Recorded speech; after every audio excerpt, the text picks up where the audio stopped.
Namaste, Vanakkam, Swagatam, from whichever part of the world you are joining in. It's always a pleasure to connect with all of my dear yoga family. And the last few weeks have given us an opportunity to connect even more deeply at many levels. We have been working on the concept of alternate nostril breathing over the recent sessions. And when we talk about the alternate nostril breathing, in the Gita Ananda tradition, there is a huge treasure trove that can be opened. The nostrils do not happen to be two by chance. In fact, there is nothing by chance in the universe. Everything has a purpose. And the physical is always the representative of something that is at the subtle and causal layers of existence. So it is not because you have two nostrils, you have two flows of energy, but because there are two flows of energy, you have two nostrils through which those energies can flow right down into your physical existence. Hence, we need to always go the other way. And it is from the causal, the karana, that the subtle, the sukshma manifests. And from the sukshma comes the sthula, which is the gross level of existence. And that is why we have the two nostrils, so that these energies can be flowing even if we do not know about them, even if we don't believe in them, and even if we don't get exposed to the yogic concepts of utilizing such energy flows to enhance our own conscious evolution. My father, Swami Gita Ananda, used to always say, yoga is conscious evolution. Evolution is going to happen whether you like it or not. But when you start to use the power of consciousness, you are starting to make a choice. It is that choice that enables us to have that transformative, evolutionary parinama, as Patanjali calls, manifest in us. So when we are talking about the right energy flows, we are talking about the Pingala Nadi. When we are talking about the left, we are talking about the Ida Nadi. And this balance between the Pingala and the Ida is the balance between the solar and the lunar, the Ha and the Ta. It is this constant attempt by the universe to have a sense of balance. Even physiologically speaking, there is a process called homeostasis. And this homeostasis, the whole goal of homeostasis is to maintain a sense of equilibrium in your physiological function despite what you may be doing.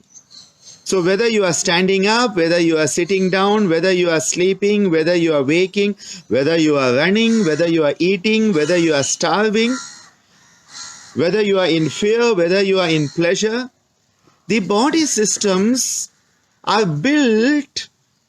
Who built them? Intelligent design. Someone built it. Something. They are built in such a way.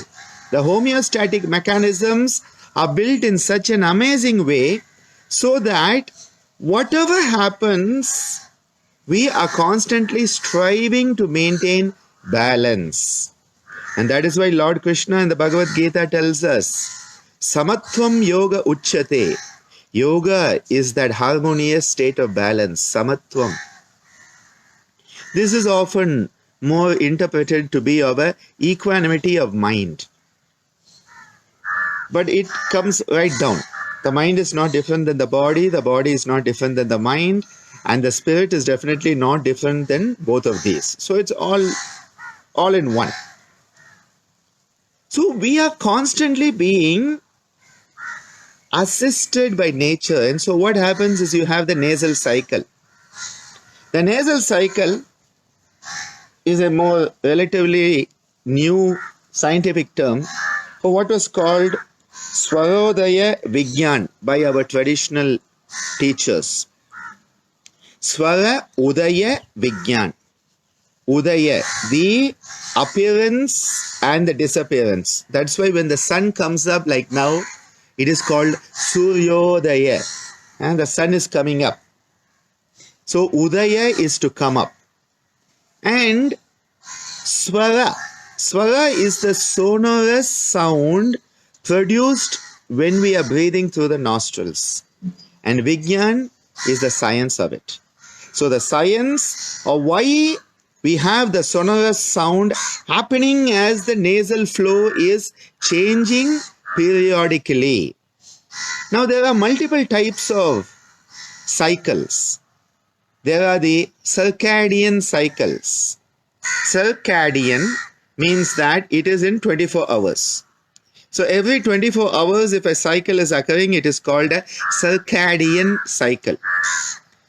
You then have what is called ultradian. Ultradian cycles are cycles that are shorter than 24 hours and they keep on being repeated in our system. And the best example is the nasal cycle. You then have another type of cycles called infradian, like infrared. Infradian, which are longer than 24 hours, and the classical example is the menstrual cycle in the female. The nasal cycle is an ultradian cycle, and whether you know it or not, whether you believe it or not, it is going on. And every short period of time, the range can be between 60 minutes to 240 minutes. So if you look at that, it's basically from 1 to 4 hours is the variability. That's a huge variability. And what happens is you would have one nostril flowing, and then after a period of time, this 1 to 4 hours, you would have the left nostril, then you would have both nostrils. You know, it keeps on changing, right, both, left, both, right. You know, this keeps on changing like this. And this was observed keenly by the yogis because they were the best observers.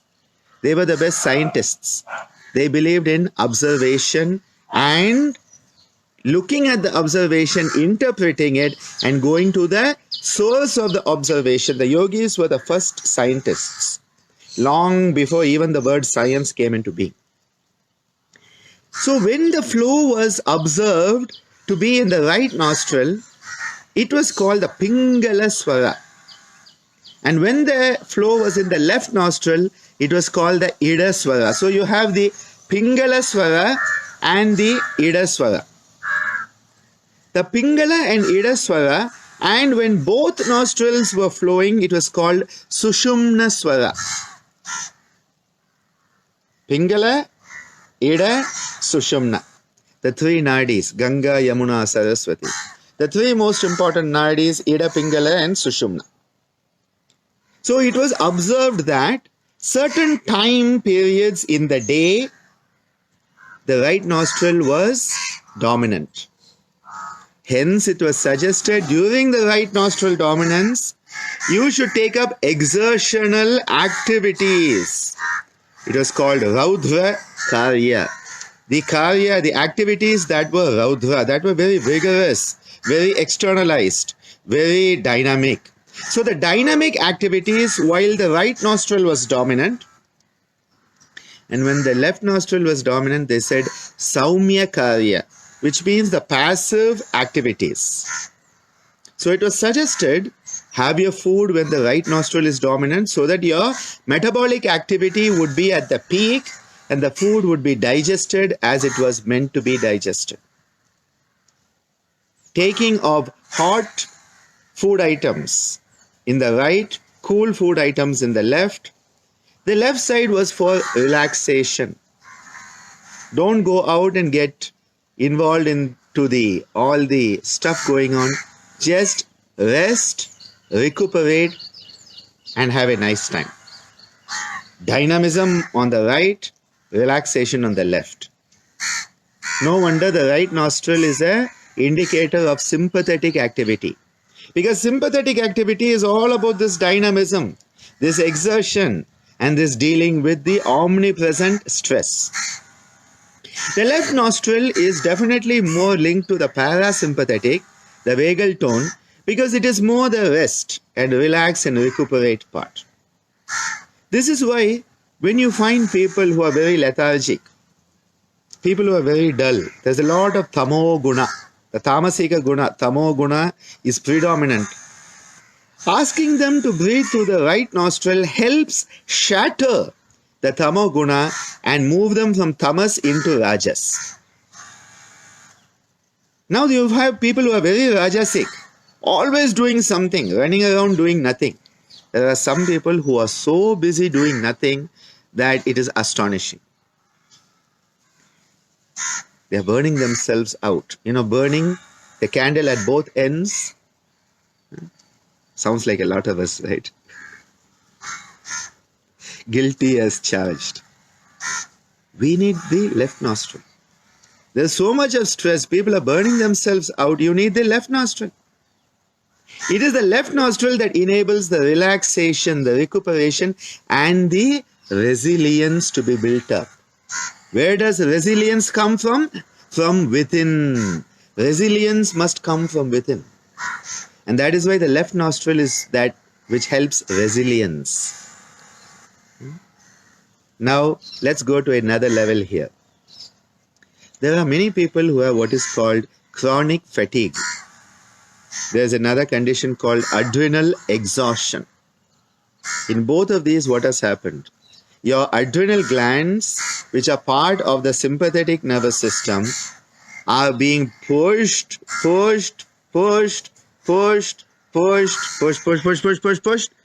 much. They say, "Hamara bas ke baad nahi hai. I cannot take it anymore. I give up." And they hand in the resignation letter. Adrenal exhaustion. Chronic fatigue.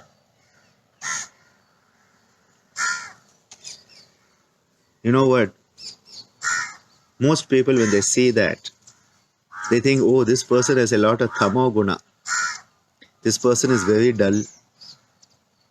They are very depressed. We need to activate them. And so what happens? They start giving them more right nostril breathing. This is why in yoga and yoga therapy, yoga chikitsa, it is not prescription yoga. I repeat, it is not prescription yoga. And it is not, this is the asana for depression and that is the pranayama for hypertension. If you reduce it to that, it is yogopathy. It is not yoga chikitsa. And the danger of yogopathy is this type of situation. Someone comes to you, they are so depressed, they are so down, so lethargic, lack of energy, chronic fatigue, adrenal exhaustion, depression.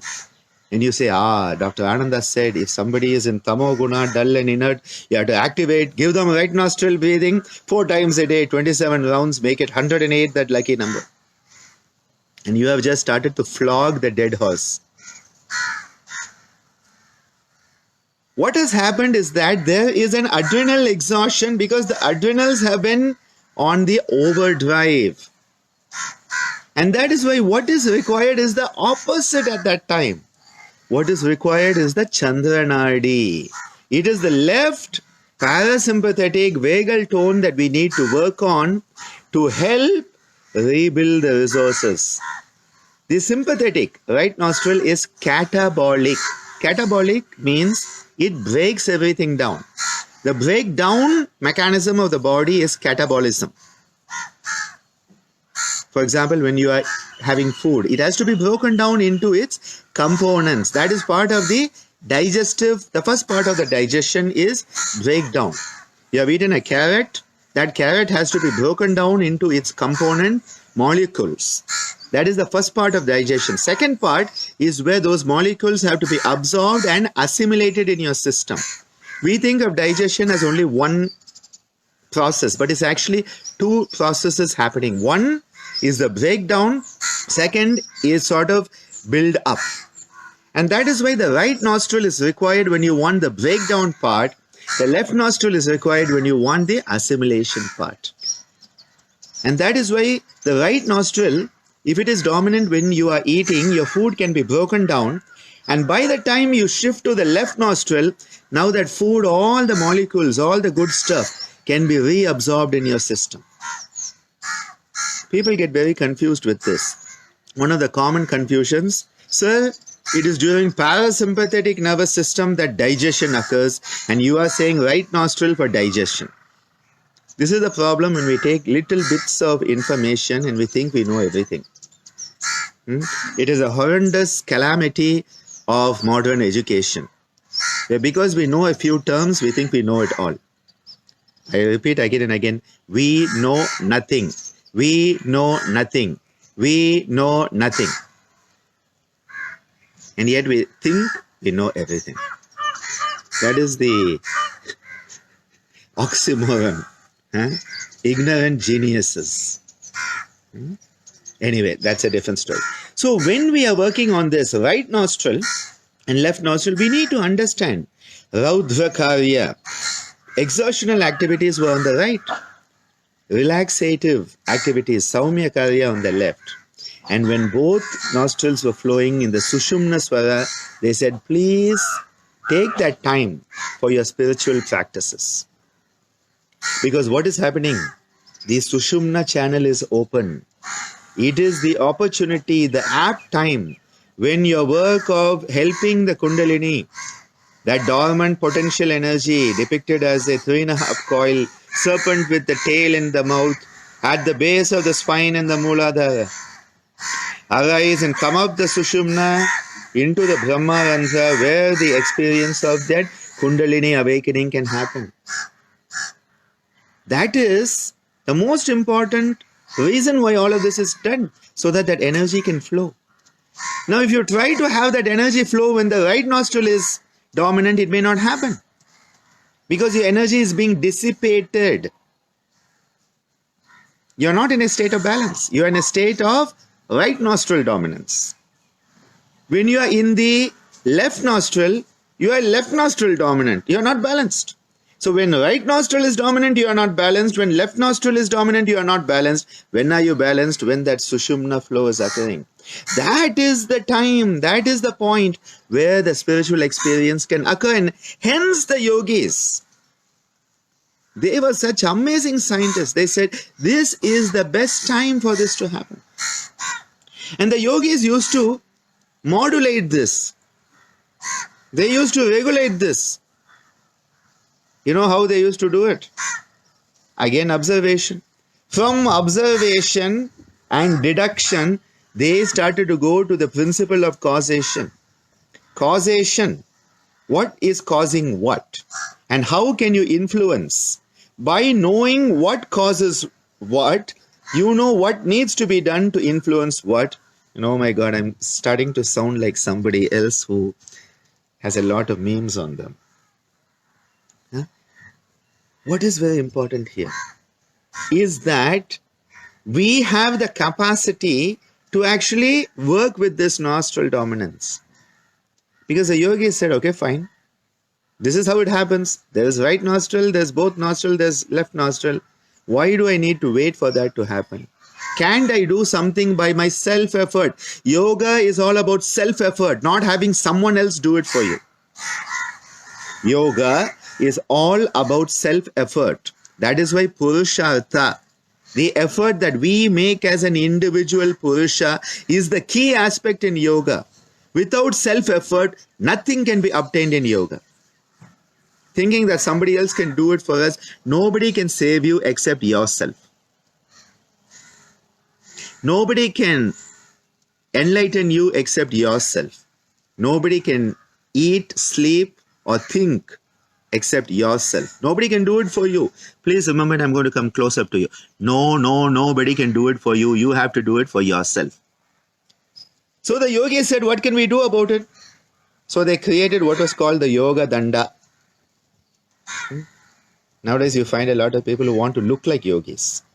They want to look like yogis, look like swamis, and so they have all this paraphernalia.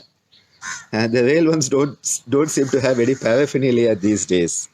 The genuine ones realize that yoga doesn't need anything except you. You don't even need clothes. Though I'm not going to show up without clothes here because nude yoga is a nice concept, but not online. Do it for yourself in your closed room if you want. You don't need anything for yoga except yourself. You don't need a yoga mat. You don't need these blocks. You don't need these pulleys. You don't need a special t-shirt that says, I am a yogi, or a badge, or a headband, I am a yogi. You don't need anything of that. You need nothing except yourself and your self-effort. So the yogis said, we'll have a yoga danda, and I just happened to have this stick here.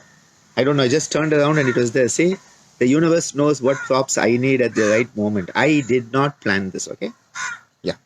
So you have a yoga danda, something like this, and what they would do is that they would put it under the armpit. Now I have my own yoga danda. Just a stick from our garden. Isn't that beautiful? Just appears at the right moment. Nature knows what I need. Yoga knows what I need. My father knows what I need and make sure I get it, whether I want it or not. Yoga danda, what do? You place it under the armpit. Excellent. So you find the yogi posing. And everybody is very happy. Oh, if you want a yogi, you have to go and buy this yoga danda. A special yoga danda blessed by Dr. Ananda with his logo there. And so it only costs you $1,008. To hell with such marketing. Sorry. Commercialization of yoga really gets me. There's nothing wrong in living from yoga. There's nothing wrong. But just remember, share yoga because you want to share yoga. You get paid for it, that's wonderful. You make money out of it, it's wonderful. But do not do it just for the money. Please, please, please. Anyway, yoga danda. So the yoga danda is placed under the right armpit. The yoga danda is placed under the left armpit. And they were not posing for photos. What happens is when you place it under the right armpit, this sets up a neuronal connection. And these are beautiful neuronal connections. There have been some beautiful studies on it. Go and Google Bhavanani and Swara Yoga. Google Bhavanani and Nasal Cycle, and I've written some decent articles on it amongst the stuff I've written. And I have detailed how this is happening. What happens is that the pressure on this axilla, this armpit, or even the hemithorax, but for now let's just talk about this. When you compress this, it opens up the opposite nostril. So compression on one axilla opens up the opposite nostril. Compression on this opens up this. Okay? So it's the opposite one. There's a cross here.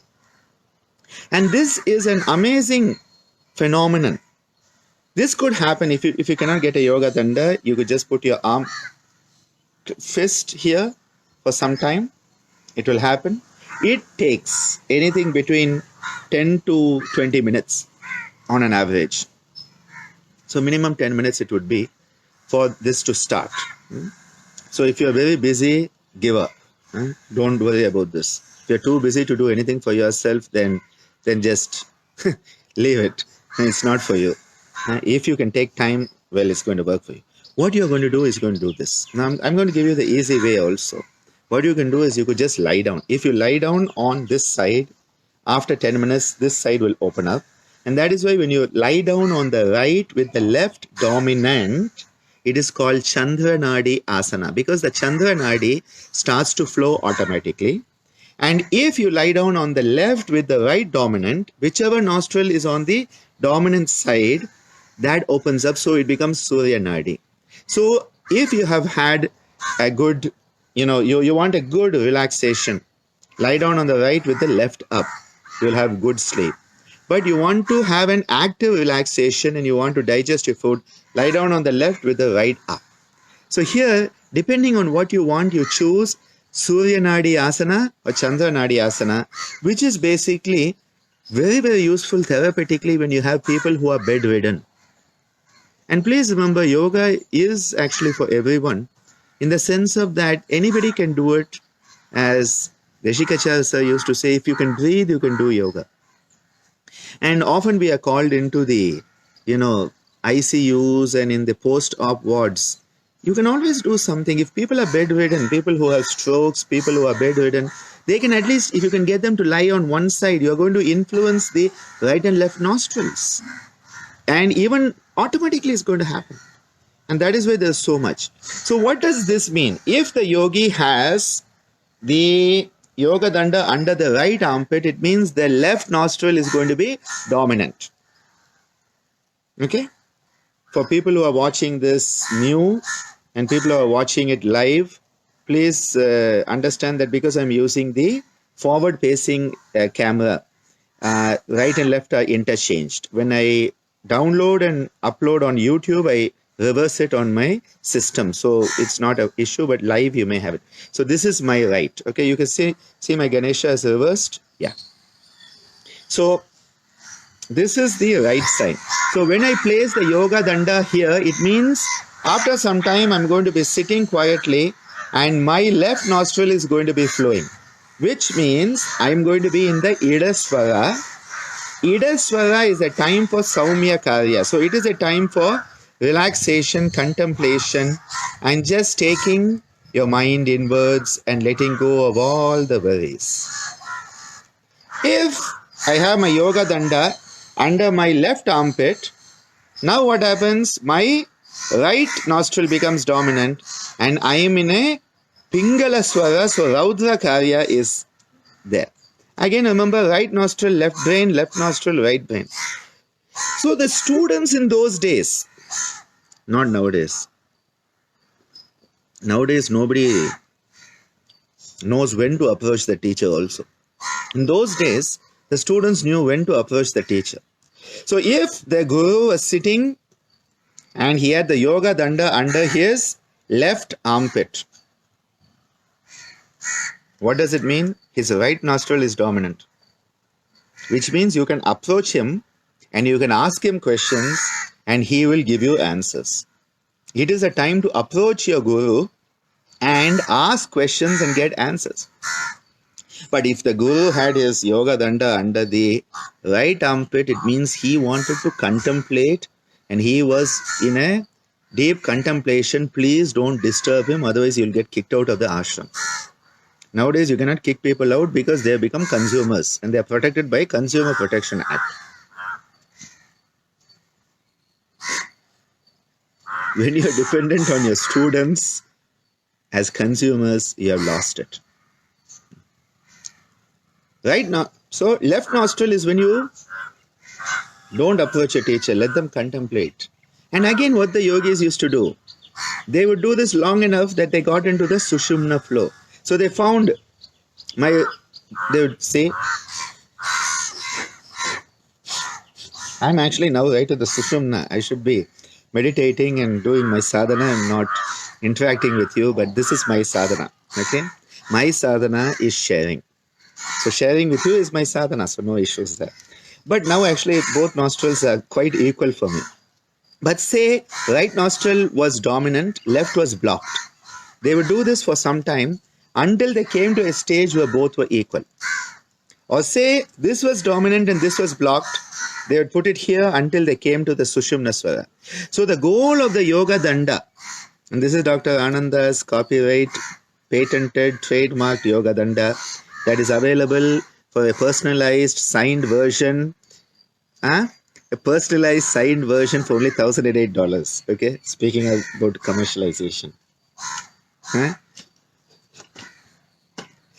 Devasena's laughing at me because this is just piled up here and she didn't know that she was giving me a yoga danda for today's class. You get exactly what you need. Maybe not what you want. Fine. So when we want to understand Swara Yoga, When we want to work with these nostrils, it's not just somebody comes into a class and you don't know what to do. So you said, okay, today we'll do Nadi Shodhan, Nadi Shuddhi, Anulom Vilom. Huh? Because you have nothing else to teach. I once had a yoga teacher employed in our institution. And I told him, okay, go and teach those kids at Yoganjali a class. He went and within 10 minutes he was back. Huh? I was like, what did you do in 10 minutes? He said, no, I've completed the class. I taught them everything. I taught them everything. Okay. It's like people come and they say, I know everything. Ignorance is beautiful. My father used to say, isn't ignorance beautiful? You can just marvel at it. The world is abundant. It is the richest element in the world right now. Not carbon and not nitrogen and all these things. You know, what is very important when you are working with this is that you have to understand it is so big. So this yoga teacher, I told him, go and teach the class. He came back in 10 minutes. I said, what did you do? He said, we did Surya Nadi, Chandra Nadi, Surya Vedana, Chandra Vedana, and Nadi Shuddhi. 10 minutes, everything done. Finished. I just love this idea that these have become such throwaway techniques. They are not, and I repeat, they are not. Look at my eyes. They are not. These are deeply spiritual, deeply potential energy practices. And these are meant to enable us to attune ourselves to that energy. Along the way, your heart rate comes down. Along the way, your hypertension can be controlled. Along the way, it may help your diabetes. Along the way, you sleep better. Yes, that's along the way. The main purpose of using these uni-nostril, alternate nostril breathing techniques was and is and should always be for us to experience ourselves as an energy being. I'm going to stop here right now and I'll be back in a few moments for the synchronized global prayer. And Radu, I have not yet had breakfast, okay? But I am awaiting it. But just having all of you on the other side of the connection makes it all worth it for me. I'll be back in a few moments for the synchronized global prayer. Yes, I will be back.